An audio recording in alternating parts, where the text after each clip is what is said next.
狐狸究竟有多可怕？你见过世界上体型最大的狐狸吗？一说到狐狸，相信很多领导第一时间会想到奸诈、狡猾等等这些负面标签。在世界上很多神话故事里，人们也都将狐狸这种动物描述成邪魅的，甚至会吃人的妖兽。那么狐狸真的像神话故事里描述的那样恐怖吗？它们的真实面貌究竟是什么样的？今天这期视频，黑土就给各位领导找出了世界上体型最大的10种狐狸，带各位领导一起认识下这些狡猾的掠食者。大家好，我是黑土，喜欢这类视频的领导，劳烦您帮忙点个赞支持一下，记得长按点赞3秒，给黑土个霸气鼓励，谢谢。第10个，南非狐。南非狐也被称为海角狐，这是一种原产于非洲南部的一种小型狐狸，由于其耳朵很大，它也被称为南非版的耳廓狐。这种狐狸的头体长度可达61厘米，肩高可达35厘米，体重接近10斤，但是它们的耳朵长度就可以达到13厘米。与大多数狐狸一样，南非狐的尾巴也很长，但是一条尾巴就长约40厘米，几乎是头体长度的一半。这种狐狸经常活动在撒哈拉以南的非洲沙漠中，它主要居住在干旱和半干旱的地区。在这种地方，南非狐一般都是夜间活动，特别是夜幕刚刚降临的时候最为活跃。白天由于天气炎热，它们通常都躲在自己挖的地下的洞穴或者灌木丛中躲避烈日。还有就是别看这种狐狸的体型不大，但它们却可以捕杀家羊这种大型牲畜。不过通常它们都是以一些小型哺乳动物和一些鸟类甚至腐肉为食，一般很少会去猎杀人类饲养的牲畜。再有就是南非狐最可怕的对手可能是蜜獾，因为蜜獾经常会趁其不备去偷偷杀死南非狐的幼崽。虽然狮子与非洲豹有时候也会对南非狐构成威胁，但是它们并不会像蜜獾那样难缠。第9个，南美灰狐。南美灰狐也叫阿根廷狐，它与以上的南非狐不一样，南非狐属于真狐属，而南美灰狐属于伪狐属。这种狐狸分布在安第斯山脉的2侧，它们的体长可达68厘米，体重约为10斤左右。与大多数狐狸一样，属于杂食性动物，主要以一些小型动物与果实为食。有时候这种狐狸也会靠近人类的居住地附近猎杀家禽和羊。因此在阿根廷和智利当地的许多农村，人们都将这种狐狸视为有害生物，并对其进行大量捕杀，还将其皮毛进行倒卖赚取利润。不过即便是这样，南美灰狐的种群数量也没有发生特别大的影响。虽然在当地的一些地方人们可以无限制的对其进行捕杀，但其数量仍处于稳定的状态。第8个，大耳狐。由于其长着一副酷似蝙蝠翅膀的耳朵，因此大耳狐也叫蝙蝠耳狐。大耳狐是一种生活在非洲大草原上的狐狸，它们多数都分布于非洲东部和南部的干旱和半干旱地区。大耳狐的头体长度可达66厘米，肩高可达40厘米，体重可达10斤以上。在当地，这种狐狸只有冬季在白天活动，夏季通常都在傍晚活动觅食。它们的觅食对象主要是以一些节肢动物和一些小型啮齿动物为食，其中80%的食物来源都是以白蚁与福金龟这种昆虫为主。它们可以从这些昆虫的体液中获取大量水分，以保持自身所需。与其他狐狸不同的是，大多数的狐狸亚种多数都是单独行动，但大耳狐多数都为群体活动。因为群居生活有助于大耳狐能够多捕获白蚁，以及增强猎食探测的几率。从某种意义上来看，大耳狐在大自然中的地位其实非常重要，主要原因就是它们在大量的消灭白蚁。白蚁这种昆虫，相信很多领导都有所了解，它们是一种完全变态类的昆虫。白蚁遍布除南极洲以外的6大洲，它们对一些植物、树木以及房屋，甚至是江河堤坝的危害是非常大的。据估计，全球每年因白蚁危害造成的经济损失就多达数百亿美元。总之，这种昆虫绝对算得上是一种破坏力极强的害虫。然而在非洲大陆，大耳狐的80%的食物来源都是以这种白蚁为主，所以在一定意义上，大耳狐对白蚁的种群控制也起到了很大的作用。第7个，藏狐。藏狐也叫藏沙狐，这种狐狸最明显的特征就是它们的那张脸，看上去给人的感觉非常憨厚。它们仅分布于我们国家的青藏高原和印度北部的拉达克高原，通常都栖息在远离人类或者植被茂密的半干旱或干旱的草原上。它们的体型不大，头体长度最长可达70厘米，体重约在10斤左右。这种狐狸主要靠捕食高原鼠兔等一些啮齿动物为食。还有就是人们发现藏狐在捕食鼠兔这种比较迅速的动物时，可能与熊形成共生关系。也就是说，藏狐与熊一起合作狩猎，熊负责从洞穴中挖出猎物，一旦猎物逃跑，藏狐就会立即对其进行捕杀。由于其主要猎物多数都是为鼠类，因此在一定意义上，藏狐对农业十分有利。它们在防止草原有害类动物起到了一定的作用，虽然长相是次了点，但确实是一种好狐狸。第6个，石蟹狐。石蟹狐也被称为森林狐，它们原产于南美洲，广泛都分布在热带稀树草原以及亚热带森林。这种狐狸的皮毛颜色主要呈灰褐色，它们的头体长度可达70厘米，体重约在13斤左右。之所以叫食蟹狐，是因为这种狐狸经常以一些螃蟹甚至乌龟这种拥有坚硬外壳的动物为主。与大多数狐狸一样，食蟹狐也是在夜间活动。它们有一个特殊的习惯，就是喜欢在其他动物挖掘的洞穴里睡觉。虽然它们自己也有挖掘洞穴的能力，但它们更偏向于侵占其他动物的洞穴。最突出的一点就是它们在吃螃蟹的时候，并不是我们想象的那样直接对螃蟹进行撕咬，它们会把螃蟹放到一个相对趁手的地方，然后将螃蟹剥开，用爪子将蟹肉掏出来，优雅的进食。吃法看上去相当专业，也正是因此它才被人们称为食蟹狐。当然，食蟹狐也不是只吃螃蟹，像一些乌龟、龟蛋、水果、鸡蛋以及一些昆虫和腐肉，食蟹狐都会吃。它们的食性很广，是一种杂食性动物。第5个，灰狐。灰狐与南美狐不一样，灰狐广泛分布于北美洲，而南美灰狐则分布在南美洲。两者虽然都被称为灰狐，但是却截然不同。灰狐是美国东部最常见的狐狸，这种狐狸的体长可达76厘米以上，肩高约38厘米，体重最重可达18斤。这种狐狸长有强有力的钩爪，它们可能是所有狐狸亚种中为数不多的一种可以爬树的狐狸。多了这一项技能，便可以帮助它们避开很多天敌的攻击。除了拥有极强的攀爬能力，灰狐的奔跑速度也是非常快的。它们在奔跑时最高时速可以达到45公里每小时。还有就是它们的洞穴，并不像其他狐狸那样在地面或者草丛里筑巢，灰狐的巢穴通常都建立在高出地面约9米的树上。这样不但可以帮助它们躲避其他捕食者，另一方面也可以使灰狐更方便的获取树栖食物，扩大了自身的饮食范围。还有就是这个家伙在遇到食物无法带走的时候，它们会在食物周围喷洒尿液。这样做的目的，一是为了对食物进行标记，方便可以再次找到食物；二是防止食物被其他动物吃掉。先喷上尿液，即使食物被其他动物发现，也有可能因受不了这种气味而放弃，非常聪明。第4个，河狐。这是一种分布在南美洲潘帕斯草原的一种尾狐，属于尾狐属。河狐的体长可达80厘米，体重可达16斤。这种狐狸的食物主要都是以肉食为主，它们大约75%的饮食都是由啮齿类动物以及兔类组成。河狐最具代表性的技能就是装死。我们都知道，狐狸这种动物通常都是以狡猾而闻名，装死对于狐狸来说可能并不稀奇，但实际上并不是所有的狐狸亚种都会装死。最具代表性的可能就是河狐了。河狐是独居的，每当它们面对威胁时，如果它们感觉来不及逃跑，就会趴在地上，闭上眼睛一动不动。这时候即便我们靠近它，它们多数也会选择继续装死，直到河狐感觉到威胁离去，它们才会起身逃窜。再有一点就是这种狐狸特别喜欢收集人类的一些生活垃圾，在河狐的洞穴中经常会发现一些碎布块、皮革等等一些人类的生活用品。至于它们为什么喜欢收集这些东西，还尚未得知。第3个，北极狐。北极狐也叫蓝狐或者雪狐，这是一种原产于北极地区的狐狸，在整个北极苔原生物群落中很常见。北极狐的体长可达68厘米，体重可达18斤，体型不大，但略微有点肥胖。北极狐非常适合生活在寒冷的环境中，它们可以在零下50度的环境下生存。据观察发现，它们只有在温度降至零下70度的时候才会出现发抖的状况，耐寒性极强。这个家伙之所以略微有点肥胖，主要原因也是为了利用脂肪抵挡北极地区寒冷的气候。由于生活在寒冷的北极，这里一年四季并不会有太大的温差转变，所以北极狐几乎不需要冬眠，它们一年四季都很活跃。再有就是每当夏季来临，北极狐就会开始将部分食物带回到自己的巢穴中储藏起来过冬。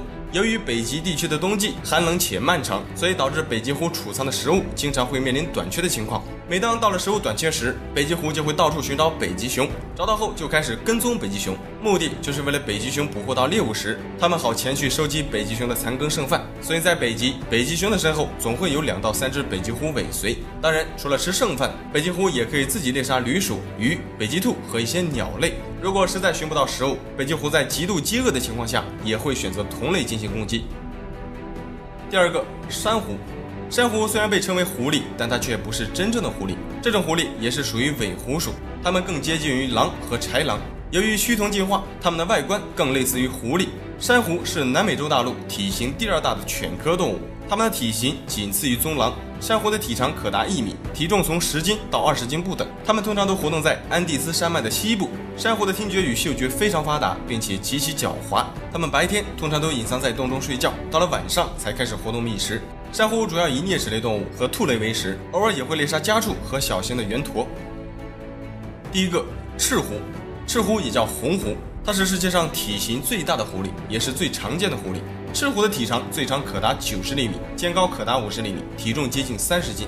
它们分布于整个北半球，遍布世界各地，包含欧洲、北美洲、亚洲草原以及北非地区。它是食肉目中分布最广的一种动物。赤狐这种动物极其狡猾，除了拥有一套装死的本领之外，再有就是当它们面对威胁时，赤狐会利用尾部的一个钢线向外分泌出一种几乎能令其他动物窒息的恶臭，也就是我们俗称的狐臭。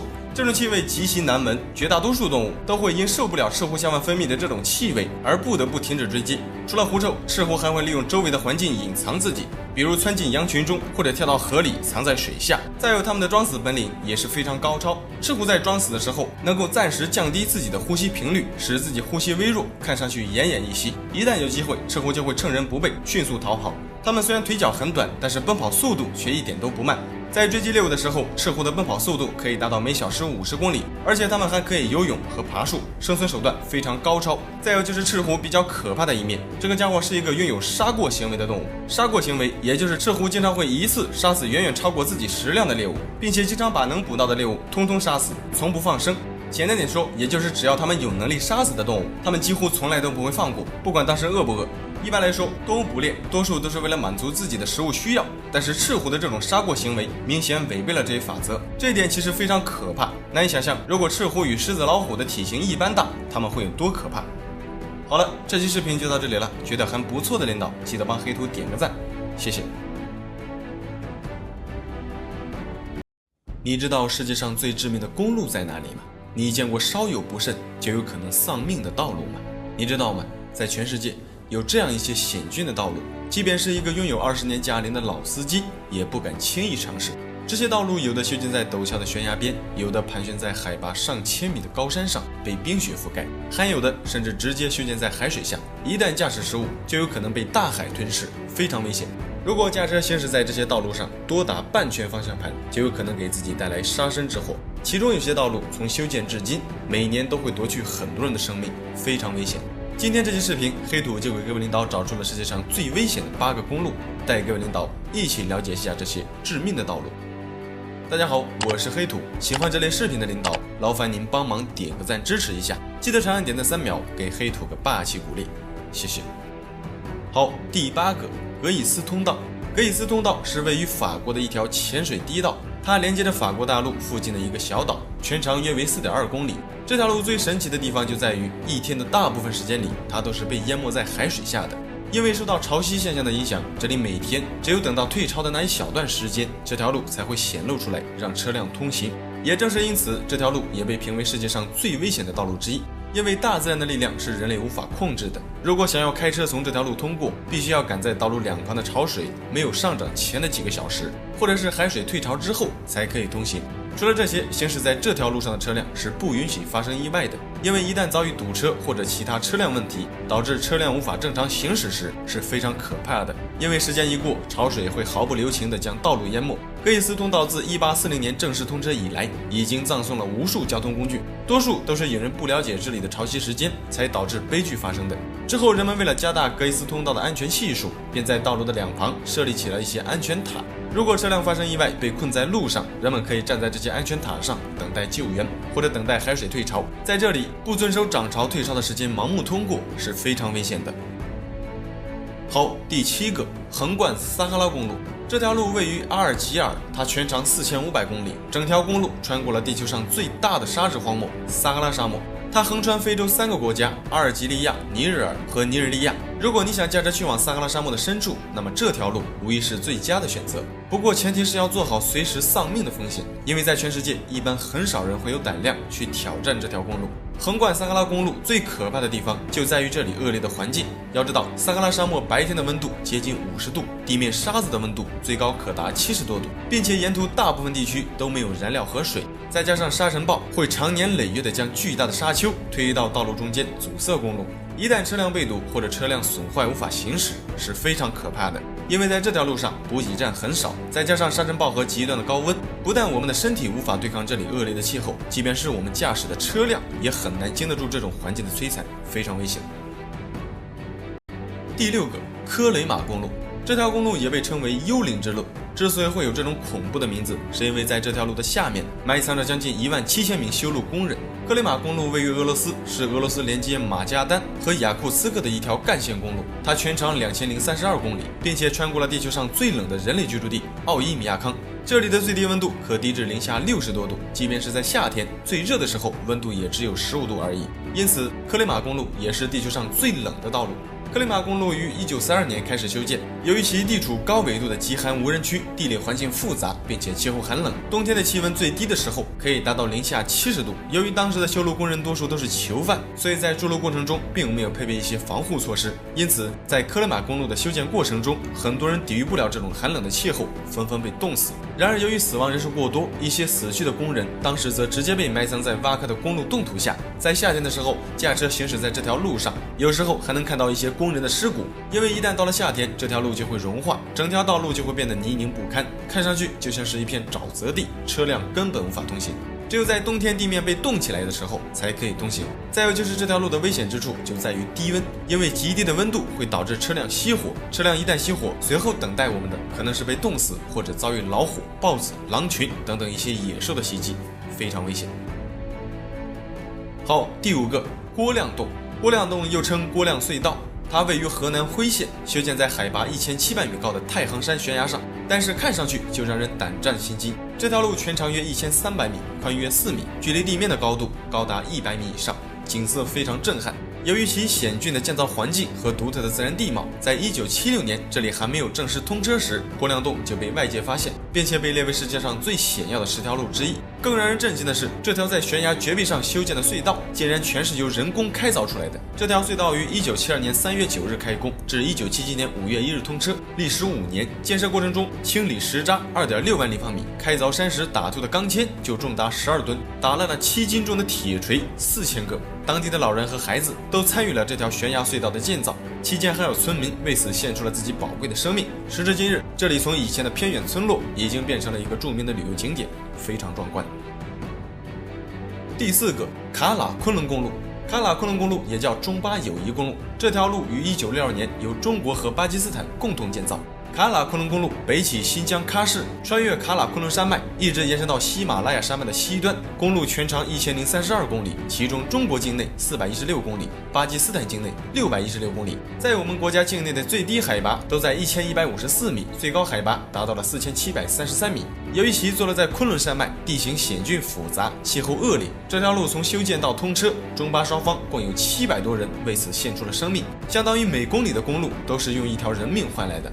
修建这条昆仑山公路，单是炸药就用了8000吨，向外运送的土石多达3000万立方米，动用近2万名建设者，花了整整10多年的时间才将此路修筑完成。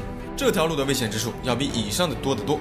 这里地质情况极为复杂，行驶在这条路上可能会面临雪崩、山体滑坡、落石、塌方、积雪、积冰，甚至地震等地质性灾害经常发生。由于其特殊的地理位置，导致这条公路上的桥梁设施经常遭到破坏，车毁人亡的惨剧常常发生。以往每年一进入到秋冬时节，出于气候原因，卡喇昆仑公路大部分时间都会被封闭，非常危险。好，第3个，佐吉拉公路。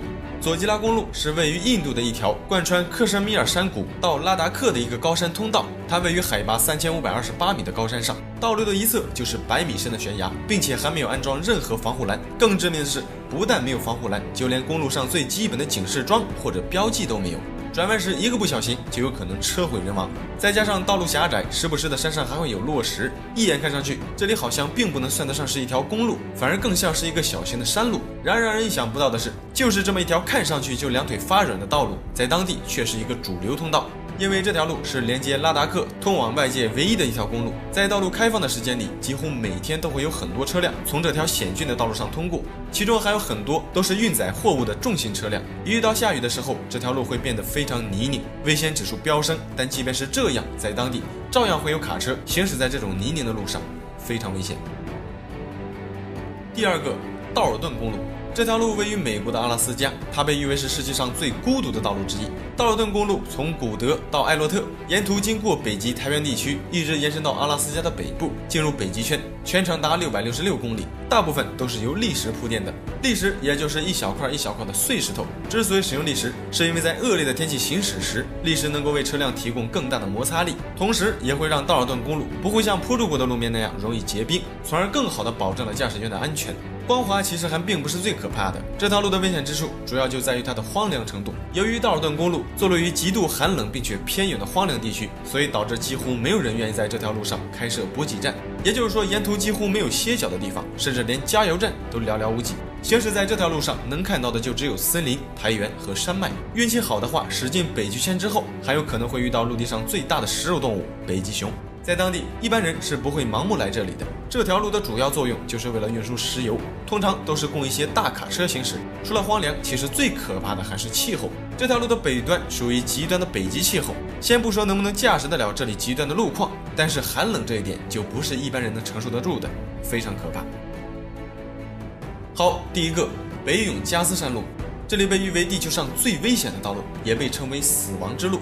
北永加斯路是位于南美洲玻利维亚的一个山区公路，它连接着玻利维亚的首都拉巴斯。北永加斯山路全长约为60公里，这条路最窄的地方仅有3米，道路的一侧就是深达300多米的深渊和热带雨林。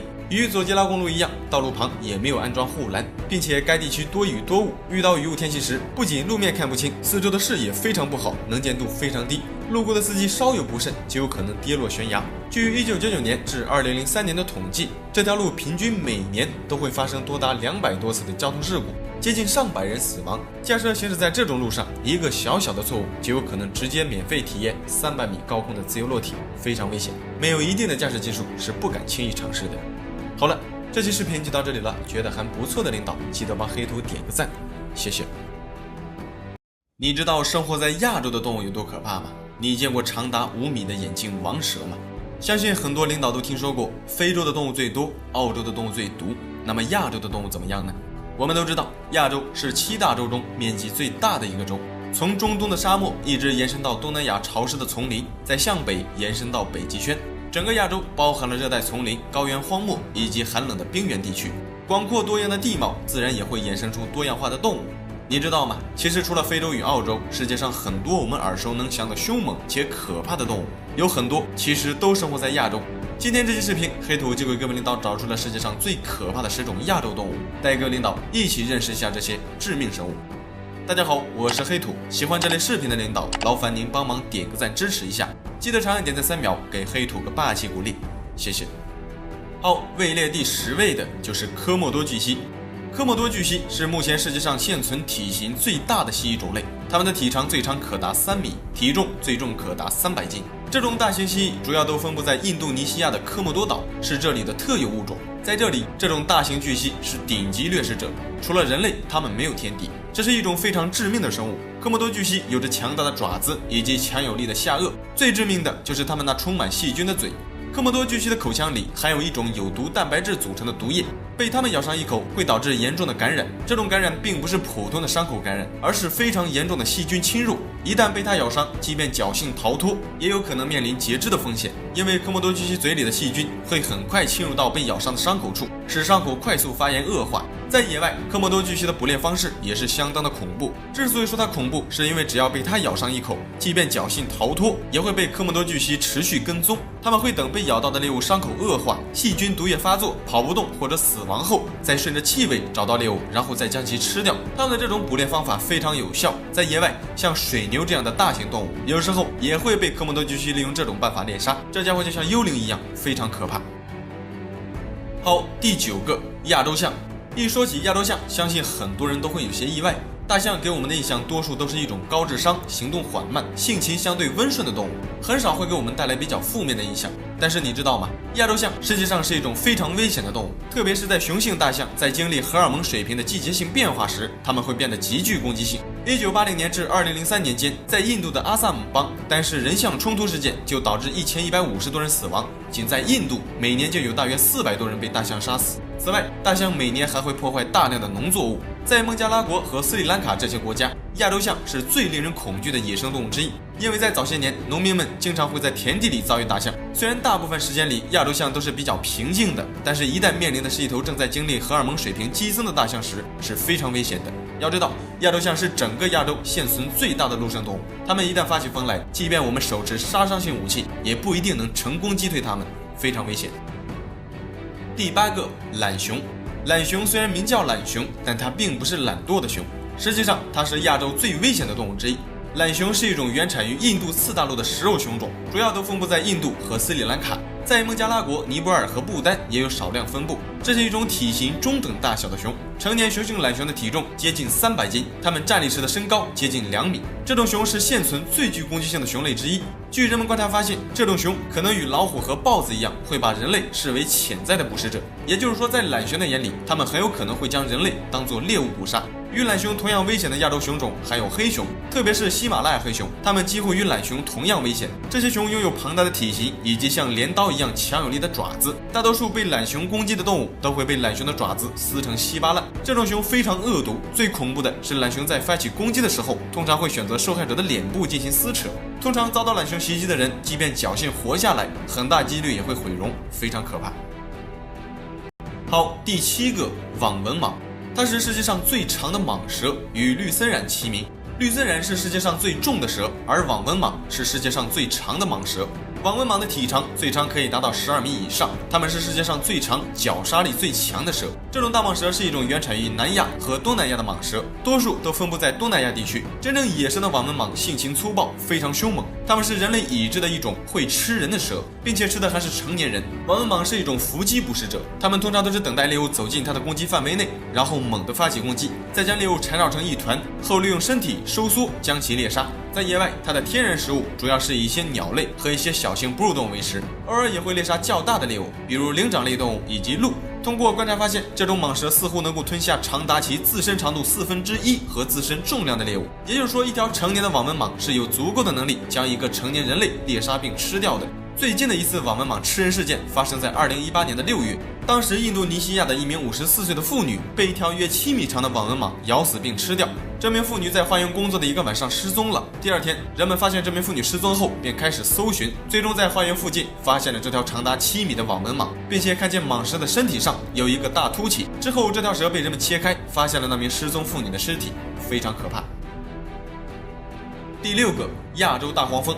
亚洲大黄蜂也就是日本大黄蜂，也叫大虎头蜂。这种大黄蜂是世界上个头最大的黄蜂，它们的体长可以达到4厘米，翼展可达6厘米，但是它们的毒刺就长达6毫米。由于体型过大，在日本当地，他们都将这种大黄蜂称之为大麻雀蜂。这种大黄蜂原产于温带和热带东亚、南亚、东南亚大陆和俄罗斯远东部分地区，它们通常都栖息在低山和森林中，主要以一些昆虫和其他的蜜蜂为食。亚洲大黄蜂尾部的毒刺携带着一种腐蚀力极强的毒液，能够分解人体组织。据日本的一位昆虫学家说，被这种大黄蜂蛰伤，感觉就像被一枚烧红的钉子扎进了肉里，非常痛苦。这是因为在亚洲大黄蜂的毒液中含有一种名为曼陀罗毒素的神经毒素。虽然单只大黄蜂的毒液剂量不足以致死，但是如果毒液剂量足够，比如多次叮咬或者被好几只亚洲大黄蜂一起叮咬，也有可能是致命的。在日本，每年约有30到40人死于亚洲大黄蜂的攻击。对了，还有就是这种大黄蜂一般不会主动攻击人，但是如果有人一不小心激怒了这种大黄蜂，下场可能会非常惨，因为被激怒的亚洲大黄蜂会对目标紧追不放，并且它们还会向外分泌出一种信息素，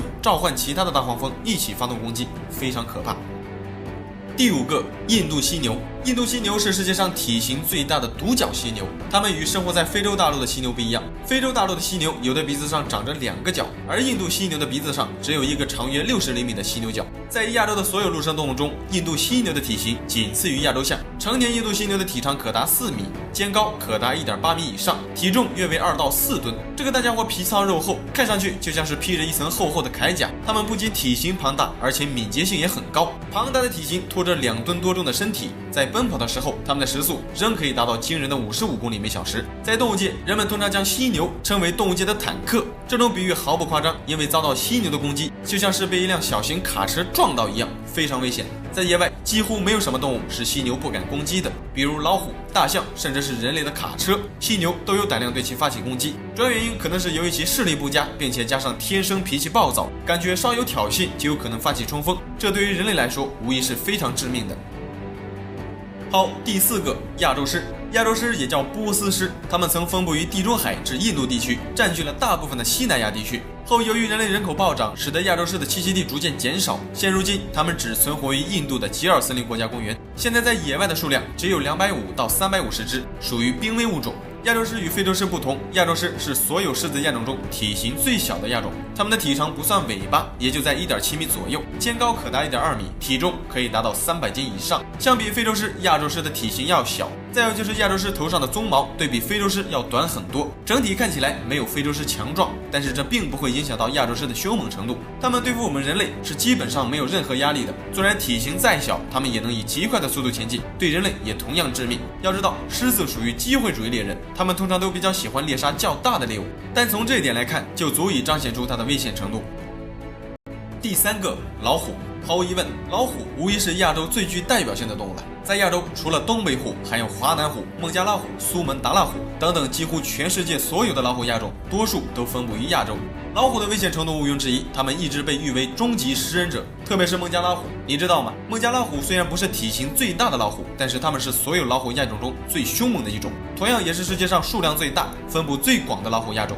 孟加拉虎的体型仅次于东北虎，它的平均体长都在2.9米，体重可达500斤以上。它们多数都分布于印度和孟加拉国，在当地，孟加拉虎的食人事件层出不穷，特别是印度次大陆，这里一直是老虎与人类激烈对抗的舞台。在19世纪初期，老虎的数量众多，几乎每年都会发生老虎食人的事件。据估计，在1800年至2009年间，全世界至少有37万3000人死于老虎的袭击，平均每年约有1800人死亡，其中大部分袭击事件都发生在印度、尼泊尔和东南亚地区，特别是在印度，老虎吃人是一个经常出现的问题。后经过深入研究发现，吃人的老虎多数都是年老的或者生病的老虎，因为身体原因无法捕获天然的猎物，只能将人类视为猎杀对象。纵观亚洲所有的动物，老虎无疑是最让人类恐惧的一种动物，非常可怕。好，第2个，咸水鳄。咸水鳄也就是湾鳄，它是所有鳄鱼种类中体型最大的，同样它也是世界上体型最大的爬行动物。这种鳄鱼之所以叫咸水鳄，是因为这家伙可能是唯一一种可以生活在海水里的鳄鱼。它们既可以在海水中生活，也可以在淡水中活动。雄性湾鳄成年后的体长最长可以达到7米，体重最重可达1吨以上。它们的性情非常凶猛，且极具领地意识。最突出的就是它们的耐力，你知道吗？湾鳄可以从澳大利亚穿越1000多千米的海洋，一直游到孟加拉湾，耐力非常的强。这种大型鳄鱼主要都分布在东南亚的沿海地区，在它们的活动范围内，湾鳄属于顶级捕食者，它们会伏击大部分出现在它们面前的动物，并且能够战胜几乎所有进入其领地的动物，包括人类。湾鳄位于湿地食物链的最顶层，在这种地方，湾鳄的可怕程度要远胜于老虎。要知道，老虎这种动物一般情况下是不会轻易将人类视为食物的，但是湾鳄不同，在它们眼里，人类与其他猎物一样都是食物，非常危险。好，第1个，眼镜王蛇。眼镜王蛇与普通的眼镜蛇不同，它属于独立的眼镜王蛇属。这种蛇原产于亚洲，多数都分布在南亚与东南亚一带。在世界上所有的毒蛇中，眼镜王蛇是最长的。成年的眼镜王蛇的体长可以达到4米，已知最长的个体有5.85米。这种蛇要比普通的眼镜蛇可怕得多。眼镜王蛇体型大，也就代表它的排毒量也会更大。它们一口咬下去，平均能向外释放出200到500毫克的毒液。据估计，它们一口所注入的毒液能在3小时内杀死一头成年的亚洲象。如果换成人类，最多仅需30分钟就有可能死亡。遭到眼镜王蛇的袭击后，由于被注入的毒液过多，需要大量的抗毒血清来对抗蛇毒。眼镜王蛇的可怕之处就在于它们的体型。要知道，一只成年的眼镜王蛇体长通常都在3到4米左右。它们在准备发起攻击时，会将自己身体的前1/3竖立起来，竖立起来的地方可能是1米，也有可能是1.5米。这代表只要距离它们在1.5米之内，它们就可以瞬间咬住猎物。再加上眼镜王蛇行动敏捷，头部可以灵活转动，它们不但可以向前后左右的方向攻击，还可以垂直窜起来攻击头顶上方的物体。它们一旦咬住猎物后，一般情况下不会轻易松口。一旦遭到这种蛇的攻击，如果没有在半小时内得到有效的治疗，基本上是毫无生还的几率，非常可怕。好了，这期视频就到这里了，觉得还不错的领导记得帮黑图点个赞，谢谢。